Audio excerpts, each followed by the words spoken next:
नमस्कार, मैं हूं अनुपम। आपके साथ। देश में कोरोना केसेस काफी बढ़े हुए हैं। ऐसे में मास्क सबसे बड़ा हथियार है। हम आपसे बार बार अपील करते हैं कि आप मास्क पहनिए। इसको लेकर न्यूज 18 ने एक मुहिम भी शुरू की है, /मास्क पहनो इंडिया।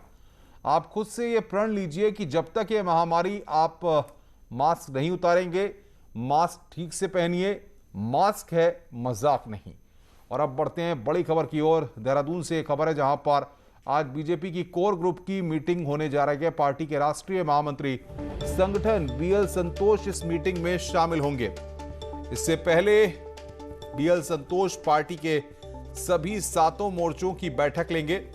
कोर ग्रुप की मीटिंग में मुख्यमंत्री तीरथ सिंह रावत, प्रदेश प्रभारी दुष्यंत कुमार गौतम, सह प्रभारी रेखा वर्मा, 5 सांसद, प्रदेश अध्यक्ष मदन कौशिक और कोर ग्रुप में शामिल कुछ मंत्री भी इस मीटिंग में मौजूद रह सकते हैं। राष्ट्रीय महामंत्री संगठन के दौरे को देखते हुए कोर ग्रुप की इस मीटिंग को पार्टी और सरकार के लिहाज से महत्वपूर्ण माना जा रहा है।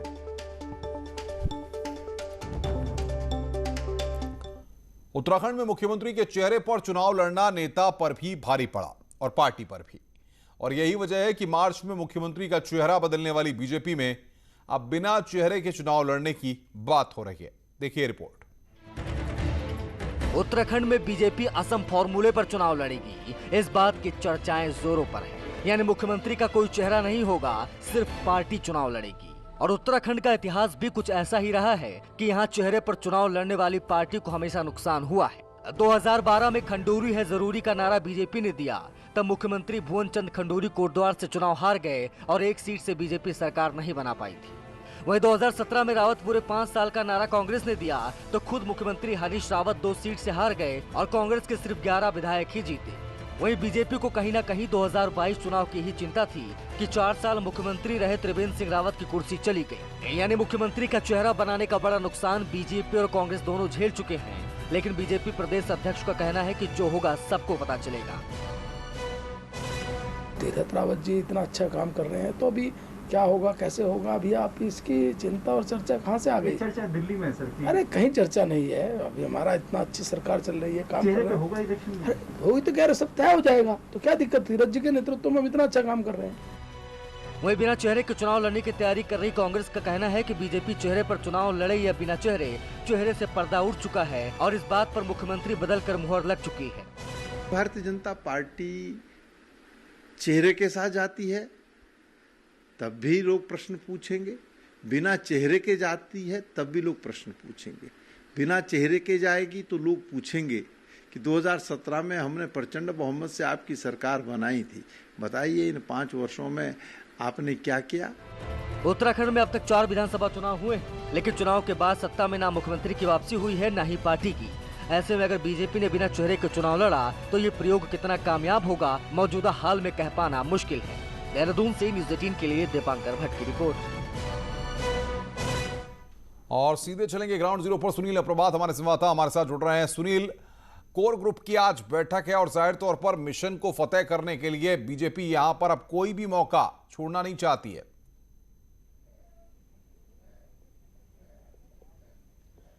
बिल्कुल अनुपम, और ये महत्वपूर्ण भी है इसलिए कि बीजेपी के राष्ट्रीय महामंत्री संगठन बीएल संतोष इसमें पहली बार आ रहे हैं। देहरादून पहली बार वो पहुंच रहे हैं और उनका अलग अलग मीटिंगों का दौर है। 12 से 1 बजे तक वो जो 7 मोर्चे पार्टी के हैं उनके अध्यक्ष महामंत्रियों से बातचीत करेंगे, उनसे फीडबैक लेंगे कि फील्ड में क्या हालात हैं। इसके बाद उनका बीजेपी प्रदेश अध्यक्ष और जो प्रदेश महामंत्री हैं उनके साथ मीटिंग का दौर चलेगा करीब 1 घंटे। और शाम को 4 बजे के बाद कोर ग्रुप की मीटिंग होगी जिसमें मुख्यमंत्री भी मौजूद रहेंगे, सांसद मौजूद रहेंगे, जो मंत्री कोर ग्रुप के सदस्य हैं वो भी इसमें मौजूद रहेंगे। और ये बैठक बेहद महत्वपूर्ण होगी अनुपम, क्योंकि एक तो मार्च के बाद जब नया नेतृत्व उत्तराखंड में आया उसके बाद ये पहली मीटिंग होगी कोर ग्रुप की। और इसमें ये भी तय किया जाएगा क्योंकि मार्च की अपेक्षा मई में जो तमाम राजनीतिक परिदृश्य है वो कोविड के कारण पूरी तरह से बदल चुका है। पिछले 4 साल में क्या कुछ कामकाज हुए वो अब टारगेट नहीं है। टारगेट ये है कि अब क्या होगा आगे, किस तरह से कोविड संक्रमण के बीच लोगों को राहत पहुंचाई जाए। बिल्कुल सुनिए, लेकिन सवाल यहाँ पर ये इस बैठक में किस तरह की रणनीति तैयार होनी है और क्या खास रहेगा और कौन कौन से लोग वहां पर पहुंच चुके हैं?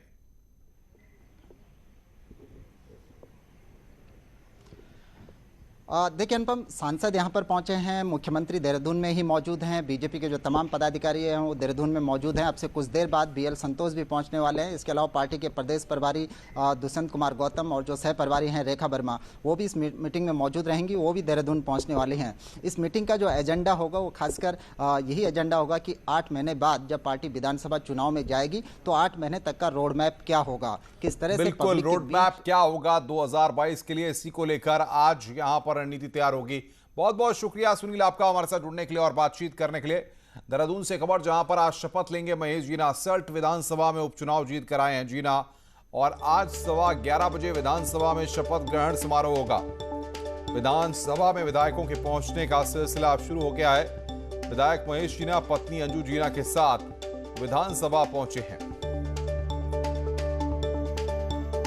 के आशीर्वाद से और उन्हीं के सहयोग से आज मैं अपनी सल्ट जनता के उम्मीदों पर खरा उतरने के लिए तत्पर हूँ, और जो भी मेरे भाई के छूटे कार्य हैं उनको पूरा करने के लिए मैं ये आज शपथ ले रहा हूँ। और अपने क्षेत्र की जनता के आशीर्वाद से जो मैं जीत के यहाँ आया हूँ उसको पूरा करने के लिए मैं हमेशा सदा प्रयास करता रहूँगा।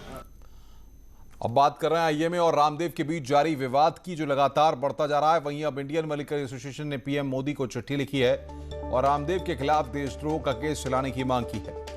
आरोप लगाए गए हैं कि रामदेव की तरफ से कोरोना टीका को लेकर भ्रामक और गलत बयान दिया गया है। उन्होंने एलोपैथी और डॉक्टरों को लेकर भी गलत बयान दिए हैं। कार्रवाई की मांग को लेकर आईएमए ने मोदी को चिट्ठी लिखी है।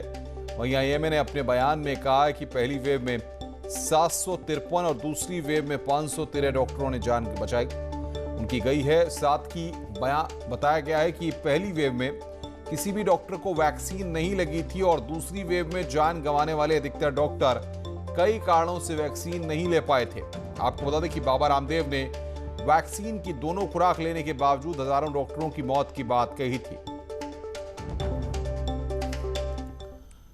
वहीं आईएमए उत्तराखंड ने रामदेव को 1000 करोड़ का नोटिस भेजा है। आईएमए ने रामदेव के एलोपैथी पर दिए गए बयान को आधार बनाकर 1000 करोड़ का मानहानि का नोटिस भेजा है।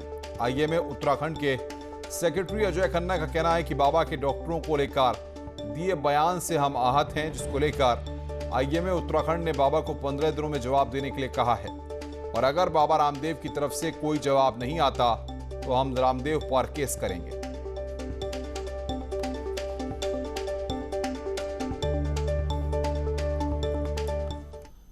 वहीं रोग गुरु स्वामी रामदेव और एलोपैथी के डॉक्टरों की संस्था आईएमए में चल रही जुबानी जंग के बीच स्वामी रामदेव का एक वीडियो वायरल हो रहा है, जिसमें स्वामी रामदेव कहते हुए नजर आ रहे हैं कि किसी के बाप में दम नहीं जो स्वामी रामदेव को गिरफ्तार कर सके। दरअसल इन दिनों सोशल मीडिया पर अरेस्ट बाबा रामदेव ट्रेंड कर रहा है, जिस पर प्रतिक्रिया देते हुए स्वामी रामदेव ये बात कह रहे हैं। ये वीडियो बाबा रामदेव की ऑनलाइन मीटिंग के दौरान का बताया जा रहा है। स्वामी रामदेव के बगल में भारत स्वाभिमान ट्रस्ट के पदाधिकारी राकेश मित्तल और जयदीप आर्य बैठे हुए हैं। हालांकि न्यूज 18 इस वायरल वीडियो की पुष्टि नहीं करता है। उनके खैर अरेस्ट तो किसी वो जो है उनका बाप भी कोई नहीं कर सकता स्वामी रामदेव को लेकिन एक शोर मचा रहे हैं कि quick arrest Swami Ramdev, quick arrest Swami Ramdev. कभी कुछ चलाते हैं, कभी कुछ चलाते हैं, कभी ठग रामदेव, कभी महाठग रामदेव, कभी जो है कभी गिरफ्तार रामदेव। अब चलाते रहते, चलाने दो। तुम अपने लोगों को भी थोड़ा सा बीच बीच में अभी प्रैक्टिस हो गई है ट्रेंड चलाने की, और आप वो ट्रेंड में हमेशा ही जो टॉप पर पहुंच जाते हो, इसके लिए भी आपका बहुत बहुत अभिनंदन। वहीं सरकार के प्रवक्ता सुबोध उनियाल का कहना है कि मामले में कानून अपना काम करेगा। आईएमए और बाबा रामदेव का जो कॉन्फ्लिक्ट है, और जिस हिसाब से आईएमए ने उनको नोटिस भेजा, तो इसमें जो भारतीय आईपीसी है उसके तहत जो भी आईएमए दोनों लोग आईएमए करते हैं करें, लेकिन कानून अपना काम करेगा। और कानून, क्योंकि देश में कानून सर्वोपरि है। आगे बढ़ते हैं, देहरादून से बड़ी खबर है। ब्लैक फंगस इलाज के मामले में प्रदेश के 12 अस्पतालों में इंतजाम किए गए हैं। अकेले 11 अस्पताल देहरादून आसपास के हैं। कुमाऊं में सुशीला तिवारी इकलौता अस्पताल है। कांग्रेस नेता प्रकाश जोशी ने अस्पताल बढ़ाने की मांग की है। सुशीला तिवारी में पहले ही बहुत दबाव है। जोशी ने यहां पर इस बात को कहा है। ब्लैक फंगस इलाज का ये पूरा मामला है। प्रकाश जोशी ने अस्पताल बढ़ाने की मांग की है। और बुलेटिन में अब बात करते हैं कोरोना अपडेट की। प्रदेश में बुधवार को कोरोना के 2991 नए मामले दर्ज किए गए हैं। वहीं एक दिन में कोरोना से 53 मरीजों की मौत हुई है। हालांकि इस दौरान 4854 मरीज रिकवर भी हो गए हैं। उत्तराखंड में अब 43,000 से ज्यादा एक्टिव केस हैं। बुधवार को देहरादून में 414, हरिद्वार में 283, नैनीताल में 370, उधम सिंह नगर में 815 नए केस सामने आए हैं।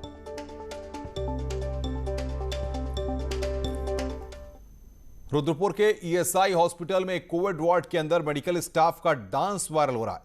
दरअसल मरीजों को कोरोना के डिप्रेशन से निकालने के लिए मेडिकल स्टाफ ने बॉलीवुड गानों पर जमकर डांस किया। वीडियो में मेडिकल स्टाफ के साथ कोरोना मरीज भी थिरकते दिखाई दे रहे हैं। रुद्रपुर के ईएसआई हॉस्पिटल के कोविड वार्ड का ये वीडियो जमकर वायरल हो रहा है। कोविड के चलते मिड डे मील का पैसा बच्चों के खातों में सरकार भेज रही है, लेकिन प्रवासी बच्चों के बैंक अकाउंट खोलने में रही तकनीकी पेचीदगी, सरकारी सुविधा का लाभ सभी बच्चों को नहीं मिल पा रहा है। उत्तराखंड में केंद्र सरकार की ओर से 208 करोड़ का बजट मिड डे मील यानी कि प्राइमरी और माध्यमिक बच्चों के दोपहर के खाने के लिए जारी कर दिया गया। स्कूल बंद है तो ये पैसा सीधे बच्चों के खाते में सरकार भेजेगी, मगर इसमें सबसे बड़ी समस्या प्रवासी बच्चों के खातों को लेकर है। आधे से ज्यादा बच्चों के बैंक खाते ही दस्तावेज पूरे नहीं होने की वजह से नहीं खुल पाते। ऐसे में बच्चों को सरकारी सुविधा का लाभ लेने में परेशानियां झेलनी पड़ती हैं। देखिए, मिड डे मील की जो प्रोजेक्ट अप्रूवल बोर्ड है उसकी मीटिंग हो चुकी है। उसमें 208 करोड़ रुपए इस साल के लिए पास हुआ है। 208 करोड़ रुपए में बच्चों के लिए मिड डे मील हम लोग देते हैं। उसी में हमारी जो भोजन माताओं की व्यवस्था होती है वो इसमें होती है। उसी में हमारे अन्य कॉस्टिंग भी जो हमारी आती है वो उसमें की जाती है। करीब 6,67,000 कुल हमारे पूरे प्रदेश में बच्चे हैं जो इस योजना से लाभान्वित वर्तमान में हो रहे हैं। वहीं पहाड़ी जिलों में सभी बच्चों के खाते खुले हुए हैं। टिहरी, अल्मोड़ा, पौड़ी, रुद्रप्रयाग जिलों में तो 100% बच्चों के खाते खुले हैं, लेकिन देहरादून, हरिद्वार, हल्द्वानी, उधम सिंह नगर जैसे जिलों में 70% प्रवासी बच्चों के ही खाते खुले हैं। कि कुछ बच्चों के खाते विभिन्न कारणों से बैंकों में नहीं खुल पा रहे हैं, उन बच्चों के खाते खुलवाने का सरकार एक प्रयास करे, जिससे उन सभी बच्चों को मध्याह्न भोजन योजना के अंतर्गत कुकिंग कॉस्ट की धनराशि प्रेषित की जा सके। ऐसा न होने से वो बच्चे इस योजना से लाभान्वित नहीं हो पा रहे हैं, जो कि वर्तमान कोविड-19 महामारी के दौर में एक उनके साथ अन्याय है। अब भले ही सरकार चाहती हो कि बच्चों को उनके हक का पैसा मिल जाए और इसलिए सब्सिडी के जरिए बच्चों का पैसा दिया जा रहा हो, लेकिन प्रवासी बच्चों के खाते न खुलने की वजह से फिलहाल वो बच्चे योजना से वंचित रह जाएंगे। न्यूज़ 18 के लिए देहरादून से भारती सकलानी की रिपोर्ट। स्वागत है। ब्रेक के बाद टिहरी जिले में स्वास्थ्य विभाग के लिए राहत भरी खबर है। कोविड कर्फ्यू के चलते पिछले एक सप्ताह में कोविड पॉजिटिव केसेस में कमी आई है और रिकवरी रेट बढ़ा है। टिहरी जिले के कोविड हॉस्पिटल नरेंद्र नगर में भी 160 से घटकर अब सिर्फ 50 मरीज रह गए हैं और अन्य स्वस्थ होकर घर जा चुके हैं। जिले में अभी तक 14,258 कोविड पॉजिटिव केस सामने आए हैं, जिसमें से 3,410 केस अभी एक्टिव हैं, जबकि 10,788 लोग स्वस्थ हो गए हैं। जिले में 55 कंटेनमेंट जोन बनाए गए हैं और कोविड से अभी तक 58 मरीजों की मौत हुई है। इस समय हमारे 50 के लगभग है पेशेंट है वहाँ पर, और इससे पहले जो है हमारे वहाँ पर 150 से ऊपर रहे, 160-170 पेशेंट तक रहे हैं। तो पूरी व्यवस्था है अभी सुचारू रूप से। जब से लॉकडाउन हुआ है या इस तरह की जो थोड़ा लोगों ने ये कोविड गाइडलाइन का पालन किया है, तो तब से काफी केसेस हमारे इसमें कम आ रहे हैं। कोरोना महामारी का असर गांव में भी तेजी से बढ़ता जा रहा है। गांव में भी लोग कोरोना की चपेट में हैं। ऐसे में इस महामारी के बीच पोखड़ा इलाके में रहने वाले सुरेंद्र सिंह रावत और उनकी टीम लगातार ग्रामीणों तक मेडिकल मदद पहुंचाने के काम में जुटी है। हंस फाउंडेशन के सहयोग से सुरेंद्र पहाड़ में दूरस्थ इलाकों तक मेडिकल सहायता पहुंचाने में जुटे हुए हैं। स्वास्थ्य केंद्रों में कोरोना किट से लेकर कोरोना पीड़ितों तक ऑक्सीजन सिलेंडर और जरूरी मेडिकल मदद पहुंचाई जा रही है। द हंस फाउंडेशन के माध्यम से हमें जो है ऑक्सीजन सिलेंडर, ऑक्सीजन कंसंट्रेटर, दवाइयाँ, PP kit, mask, sanitiser, oximeter, thermal scanner, thermometer, वो तमाम सामग्रियाँ हमें उपलब्ध कराई गई हैं। उनके द्वारा हमें यहाँ पर जो सांप्रदायिक थर्मामीटर है, डिजिटल थर्मामीटर है, ऑक्सीमीटर है, हमारे साथ साथ मास्क है, सैनिटाइजर है, पीपी किट है और गाउन जो उपलब्ध हो रहे हैं। साथ में अन्य सुविधाएं भी वहाँ पे है जो कि अगर समय आए या किसी की जरूरतमंद को आवश्यकता हो तो वहाँ पे हमसे उपलब्ध हो सकती है। चंपावत में कोरोना कर्फ्यू के दौरान फल सब्जियों के दाम 3 गुना बढ़ गए हैं, जिससे आम आदमी को काफी परेशानी का सामना करना पड़ रहा है। बाजार में 100 रुपए किलो बिकने वाला सेब 300 रुपए तो 10 रुपए किलो की 40 रुपए की हो गई है। यही नहीं, 5 रुपए में बिकने वाला अंडा 8 से 9 रुपए में मिल रहा है। सर लीची 120 हो रही है, अंगूर 120 हो रहा है, सेब 250 से लेकर 300 तक है और सर अनार 150, केले 50। सब्जी में अगर लौकी जो हमारी 10 रुपये की बिकती थी वो आज 40 रुपये बिक रही है, 30 रुपये थोक मंडी से आ रही है। और इसी तरह सब्जी और सब्जियों का हाल है। जैसे भिंडी है, बैगन है, करेला है, ये सब सड़ गए, इसलिए बहुत कम आ रहा है हमारे। दुगनी भाव का माल हो गया है। महंगाई कितने % बढ़ गई? महंगाई लगभग दुगनी डबल हो गई महंगाई।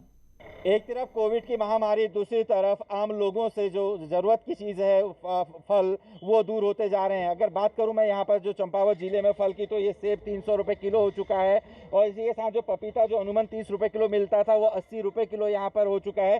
अगर इस ठेले में सबसे बड़ी बात करें तो यहाँ पर सिर्फ जो केला है वो 50 रुपये किलो है। इसके अलावा अंगूर और अनार भी लोगों की पहुँच से दूर हो चला है। कमलेश भट्ट, न्यूज़ 18, चंपावत। यात्रा सीजन में लगातार लॉकडाउन में बीते साल से पर्यटन और होटल इंडस्ट्री को पूरी तरह से आर्थिक रूप से खत्म कर दिया गया। ऐसे में होटल पर लगने वाले टैक्स व्यवसायियों पर भारी पड़ रहे हैं। होटल इंडस्ट्री सरकार से मांग कर रही है कि होटल पर लगने वाले हर तरह के टैक्स माफी की घोषणा करें, इससे व्यवसाय एक बार फिर से खड़ा हो सके। हम लोग जो है टूट रहे हैं और अपने जो कर्मचारियों को तनख्वाह भी नहीं दे पा रहे हैं। और दूसरी तरफ जब प्रशासन टैक्स तो हमसे वसूल करने को राजी है, परंतु हमें कोई सुविधा देने को राजी नहीं है। हम लोग जो है पर्यटन के ऊपर ही निर्भर रहते हैं। 4 धाम यात्रा हो या फिर स्कूलों की छुट्टी के बाद जो बच्चे घूमने के लिए आते हैं यहाँ, बस इसी पे यहाँ का जो व्यवसाय पूरा निर्भर है। कोरोना की मार झेल रहे नैनीताल चिड़ियाघर को 75 लाख रुपए राज्य सरकार से जारी हो गए हैं। जू को मिली इस धनराशि से 5 महीनों तक जू के जानवरों को खाने की दिक्कतें नहीं होंगी। तो वहीं 36 कर्मचारियों को भी सैलरी संकट दूर हो गया है।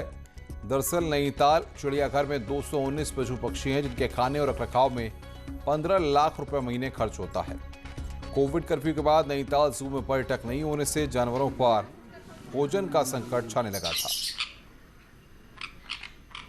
हमारे जो रूटीन के काम हैं वो तो हमें करने ही पड़ेंगे, और जो हम उसके अलावा जो हमारे जो जू में काम होते हैं उनको हमें थोड़ा रोकना पड़ेगा। और इस पैसे को हम जितना मैक्सिमम आगे को खींच पाएँ, जैसे 4 या 5-6 महीने तक, तो यही हमारा प्रयास रहेगा कि हम जैसे फूड है और हमारे जो कर्मचारी हैं उनकी सैलरी है, ये हमारी प्राथमिकता रहेगी। कि कोरोना का असर अल्मोड़ा मेडिकल कॉलेज की मान्यता पर भी पड़ने लगा है। कोरोना कर्फ्यू के चलते एमसीआई का दौरा रद्द होने से साल भी मान्यता मिलना मुश्किल लग रहा है और पिछले 1 दशक से पहाड़ के युवा मेडिकल की पढ़ाई का सपना देख रहे हैं, लेकिन निर्माण कार्य ठप होने और एमसीआई की टीम का दौरा रद्द होने से पढ़ाई शुरू नहीं हो पा रही है। वहीं कांग्रेस भी सरकार की मंशा पर सवाल उठा रही है।